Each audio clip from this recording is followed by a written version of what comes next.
Hello to everyone. I am Kendall T. Johnson. I am a hairstylist by trade. Also, I'm an author of the book, I Am Not My Circumstance. I'm the author of the journal, the I Am Success Journal. And I have an amazing psychotherapist on today, Mr. Ross Rosenberg. And I'll just tell you all a little bit about how I found Mr. Ross and why he has played such a huge part in my life in such a short period of time. Well, upon me getting engaged, and I was like swept off of my feet. I met the man of my dreams. I met the man that I prayed for. You know, he came into my life and he just knocked me off my feet. He showed so much compassion for my daughter. He done things for me that no other man has ever done. You know, we had this great plan for our future and everything was perfect. We posted our engagement photos on social media. We gotten probably over 1,000 likes. I can't even count how many comments we had. Women from all over the world were inboxing me, listen, you give me hope. This lets me know that if I wait on God to send me my husband, that it can come to pass. And thank you so much for sharing your life with us. You give me so much hope. So I'm just on this natural high. I've met this amazing man that, you know, he had all of the characteristics that I had prayed about. I wrote it in my journal, like everything was perfect. And so we got together, we hung out together, we worked out together, and it was a long distance relationship. So a lot of the things that he told me, I believed it, I saw that, and I wasn't able to identify if anything would have been wrong, or I didn't see any red flags because we didn't live in the same city. So fast forward 9 months later, we got engaged.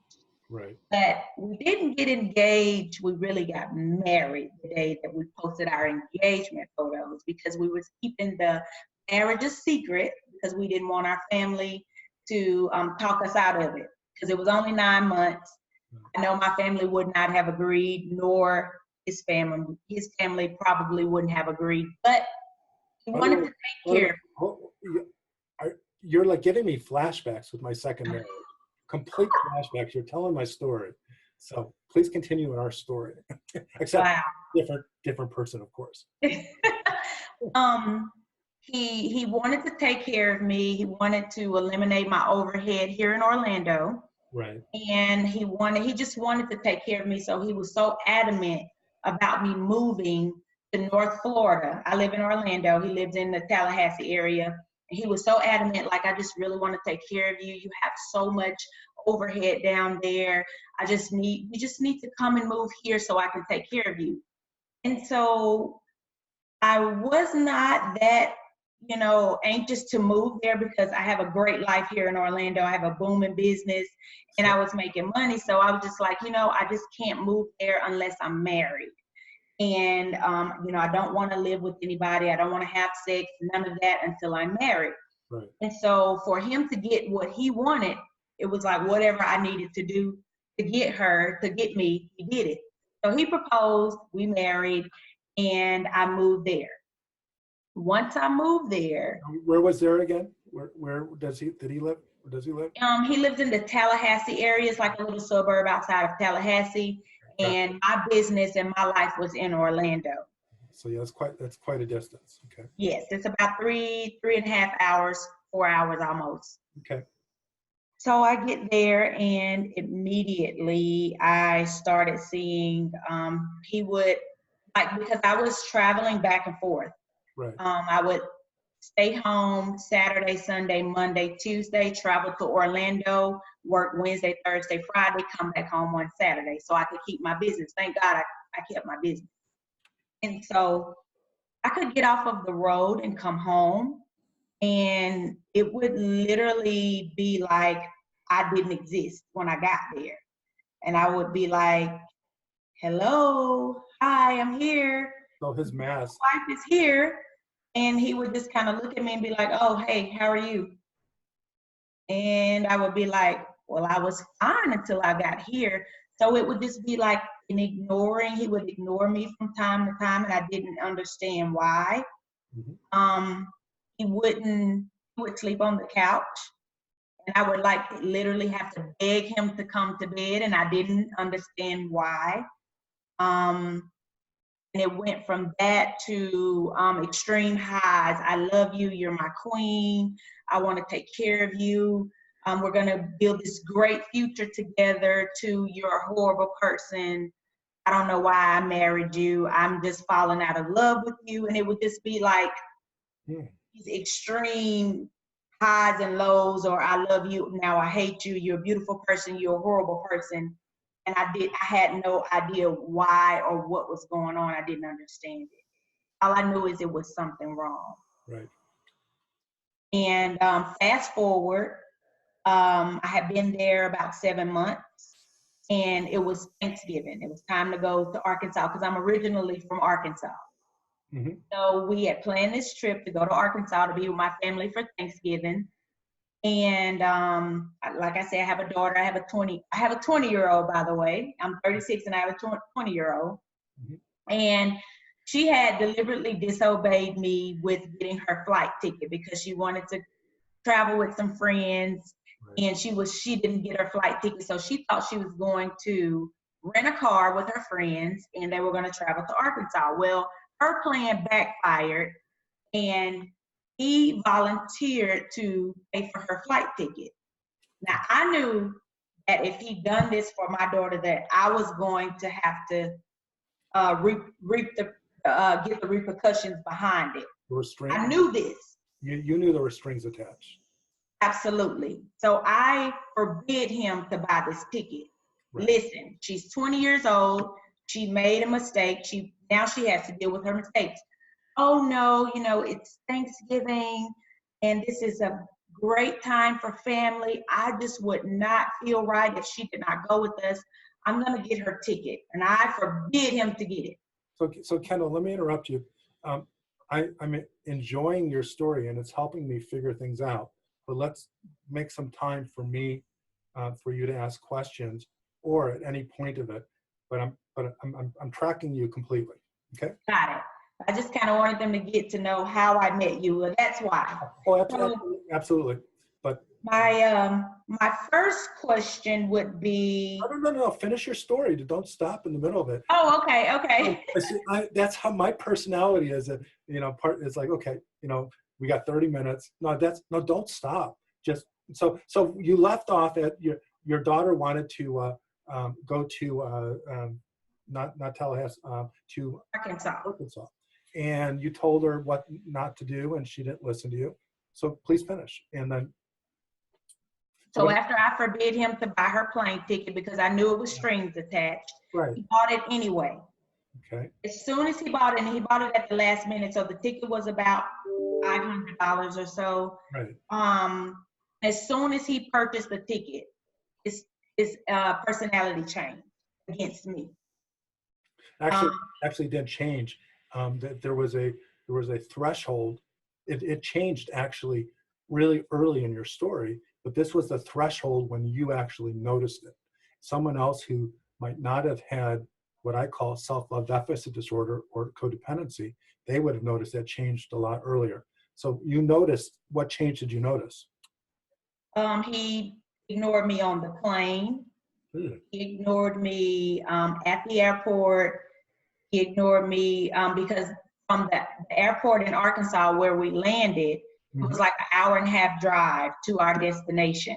So, and why did he ignore you? What was his thinking behind that? Was he mad at you? You're just a horrible parent. You don't teach your daughter how to make good decisions. Wow. She's not good with money. She's immature. She's not really able to be out on her own. You're just a horrible parent. Okay. And now I have to step in and help you with your 20-year-old daughter. So let me jump in. I think so. What he's doing is he's starting gaslighting. He is trying to get you to believe that you are something you're not. You might not be the perfect parent, and none of us are. In fact, you become a perfect parent by the time you're a grandparent, because you can learn by you've learned by your mistakes. But the point is he not only has been criticizing you and then planting the seeds of doubt, the gaslighting, then he took over something that you didn't want him to do for the purposes to control you and to hold it as a reminder that he's better than you than not. So he bought the ticket for his own self as a way to make you feel even worse. Wow. Does that make sense? Yes. That's part, because as soon as you told me that he bought the ticket when you said no, and I thought he did this because he wanted to paint himself as a good guy, and that type of gaslighting narrative will fit in with what he's trying to change in your life, or what I call the gaslighting narrative, make you feel like a bad parent. He needs a situation that he can twist against you. Wow. Yeah. So go ahead. And keep in mind now, I kind of saw some things that was not normal. Right. And so my antennas was already up, but Right. at this point it was kind of too late because I had already married him. Yes. So Been there and done that, unfortunately.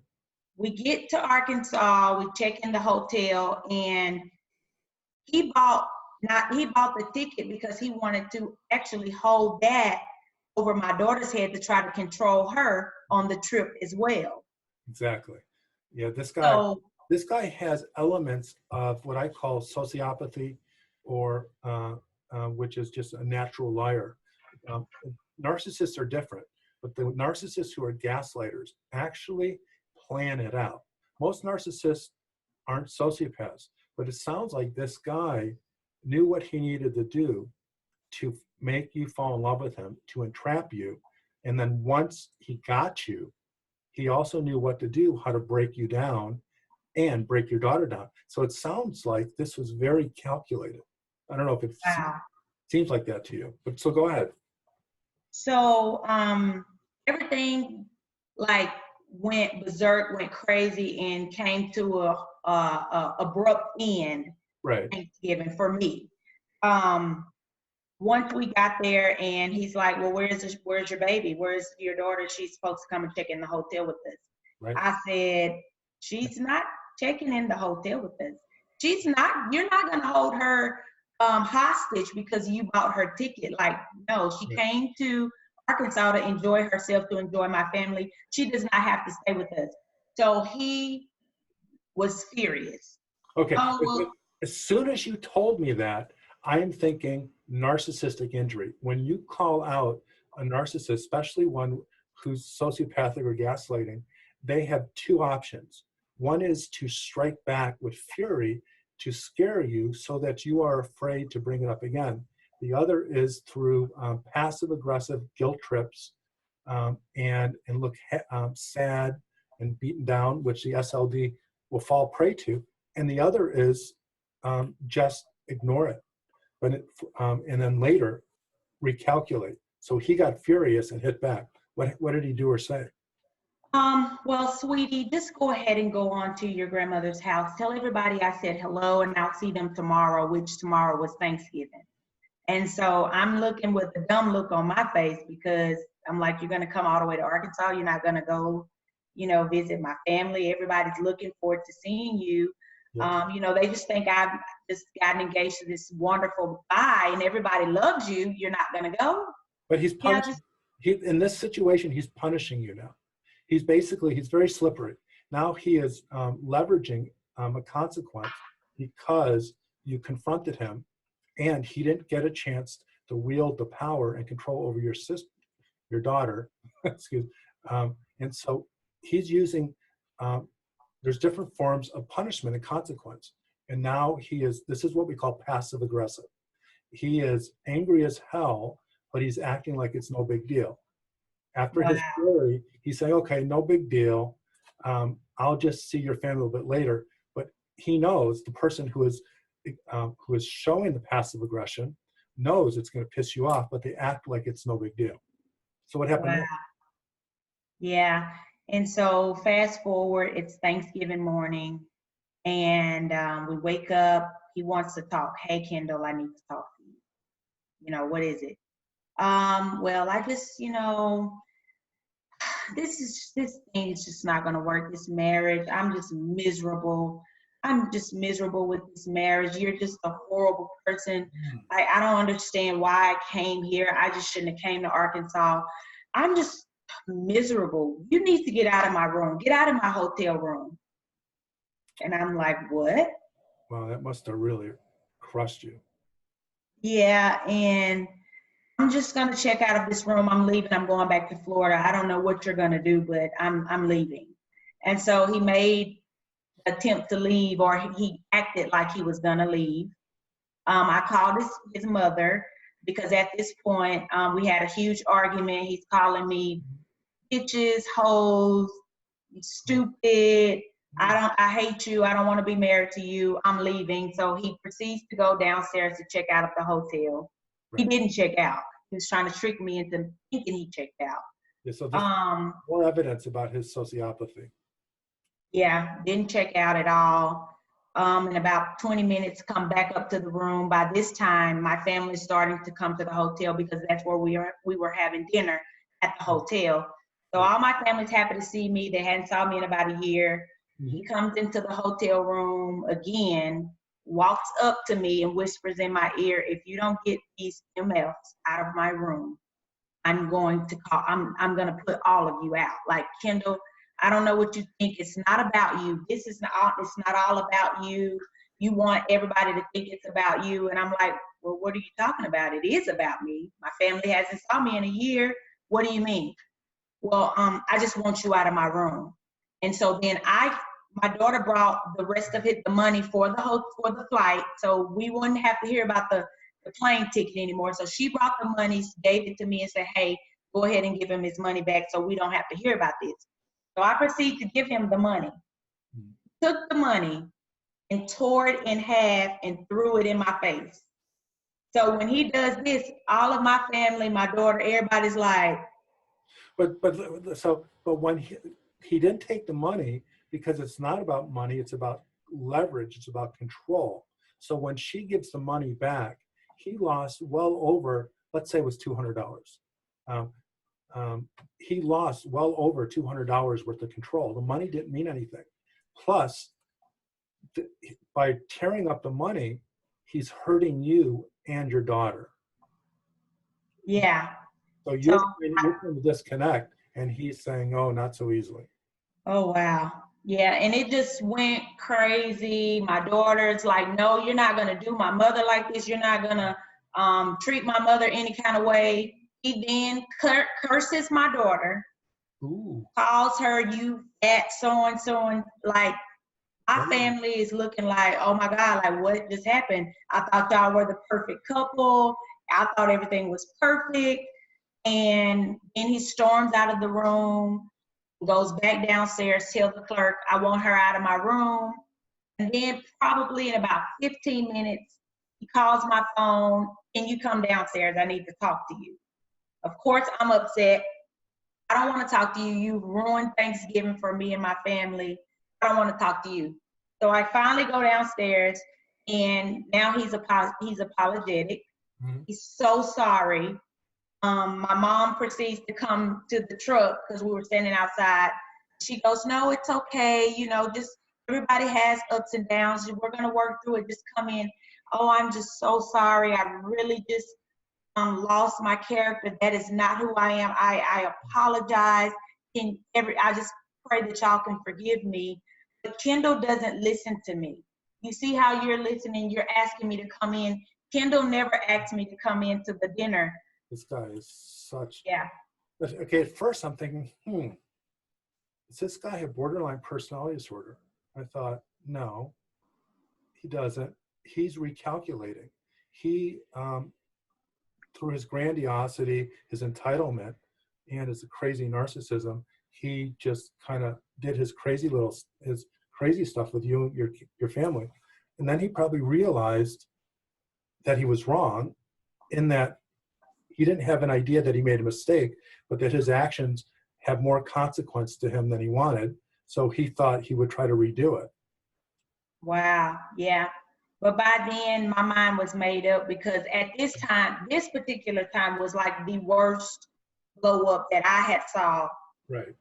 to date, to the date. And so, he's never done anything like that towards my daughter.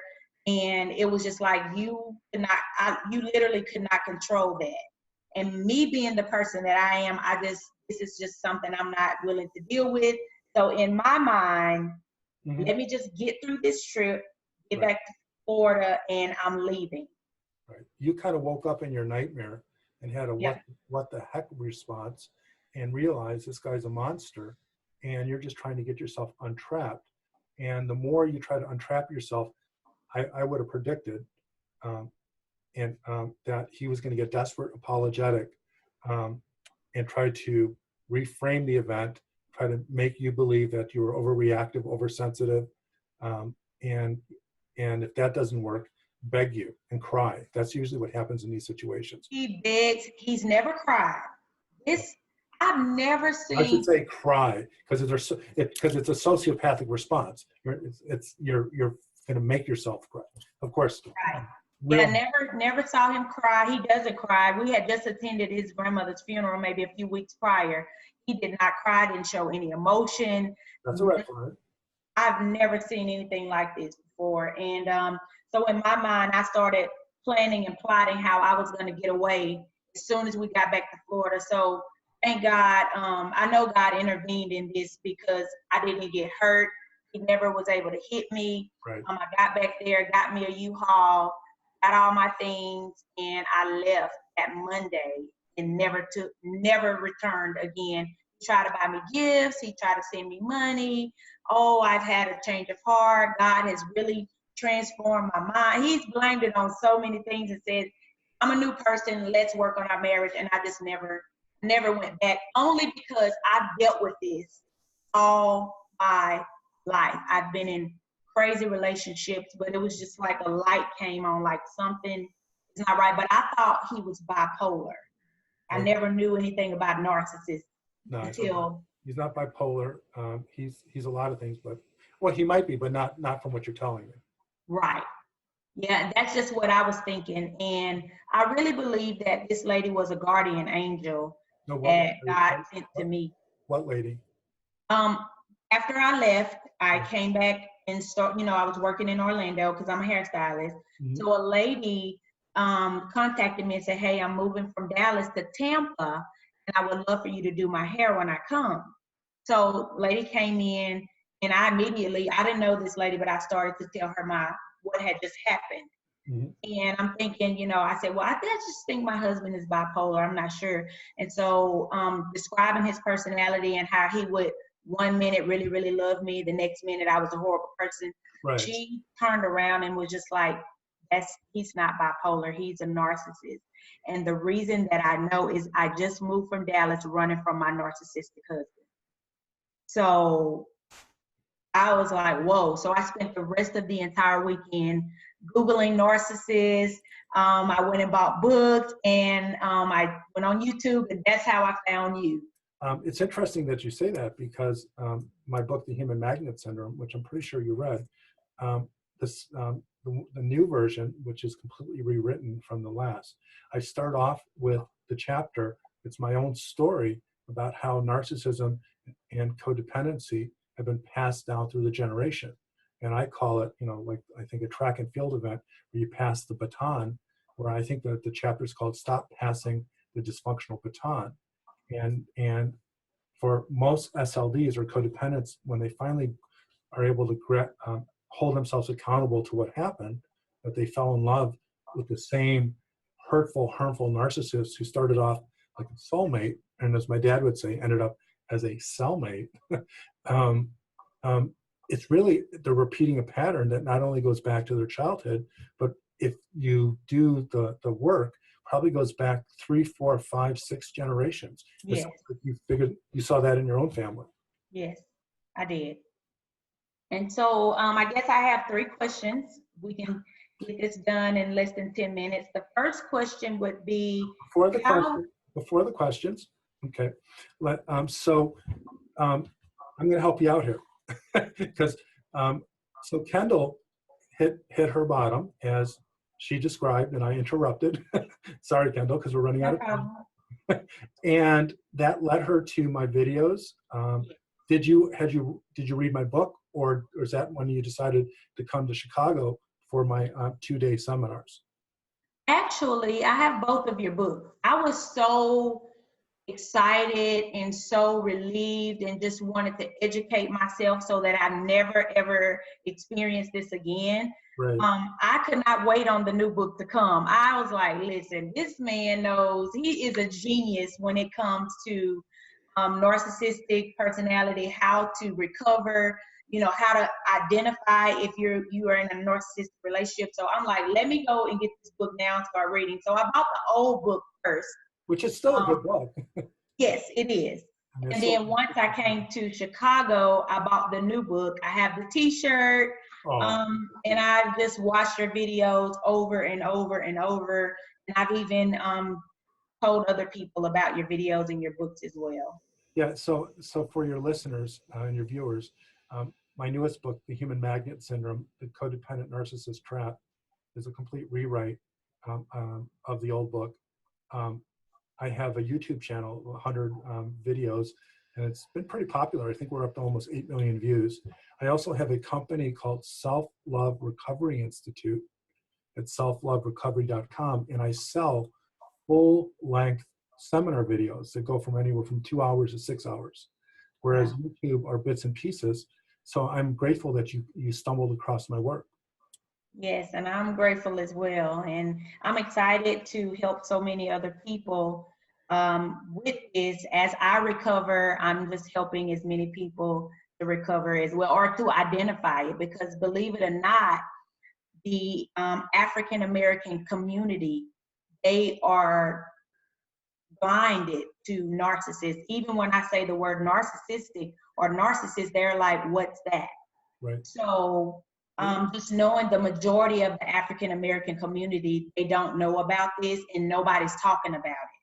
So I'm grateful to be a vessel to help other people and to show them your work as well. Well, you know, you can't heal anyone else until you heal yourself.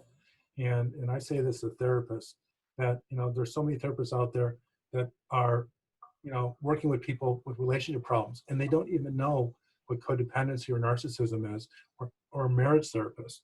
And even if they do know, a lot of therapists are codependents. And you just can't see in others what you don't see in yourself. And the fact that you hit your own bottom, you decided to reach out for help and get the answers, you're now able to inspire and coach your own friends and other people. And to help your community. I think that's really cool.